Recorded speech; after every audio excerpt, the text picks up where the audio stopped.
વડોદરા અને મધ્ય ગુજરાતની આગવી ઓળખ ધરાવતી સયાજી હોસ્પિટલમાં રોજબરોજ હજારો દર્દીઓ સારવાર અર્થે આવતા હોય છે, ત્યારે ક્યાંક સુવિધાઓમાં ઉણપ ન રહે તે માટે આજે આરોગ્ય સચિવની મુલાકાત પૂર્વે હોસ્પિટલ તંત્ર હરકતમાં આવ્યું હતું।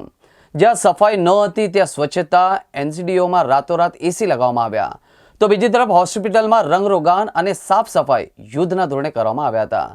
પંખા સાફ કરવા માટે સ્ટાફે દર્દીઓને તેમના હાથમાં બાટલા પકડાવી દીધા અને બીજા સ્થળે ખસેડ્યા હતા। વડોદરામાં મધ્ય ગુજરાતની સૌથી મોટી સરકારી હોસ્પિટલ એસએસજી હોસ્પિટલ આવેલી છે। આ હોસ્પિટલમાં વડોદરા તથા આસપાસના નહીં પરંતુ રાજ્ય બહારના દર્દીઓ પણ આવી રહ્યા છે અને સાજા થઈને જાય છે। હોસ્પિટલ અનેક સારા અને અંગત કારણોસર ચર્ચામાં પણ રહી છે। આજે ખાસ ચર્ચામાં આવવાનું કારણ આરોગ્ય સચિવના આગમન પૂર્વે થયેલી હોસ્પિટલની કાયાપલટ છે। આજે આરોગ્ય સચિવ ધનંજય દ્વિવેદીએ આજે એસએસજી હોસ્પિટલની મુલાકાતે આવ્યા હતા।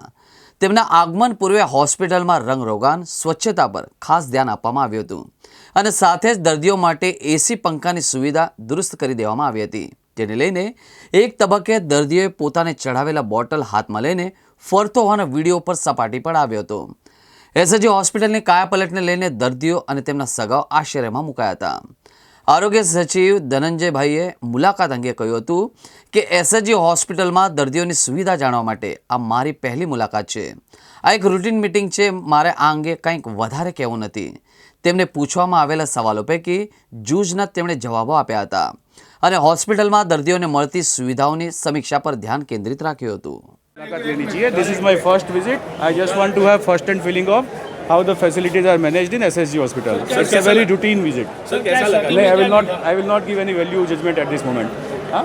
Okay thank you. आप आए हो, हाँ? आपको कुछ तकलीफ दिखाई दी? नहीं, अभी मैं उसके बारे में कुछ बात करना नहीं चाहता हूँ।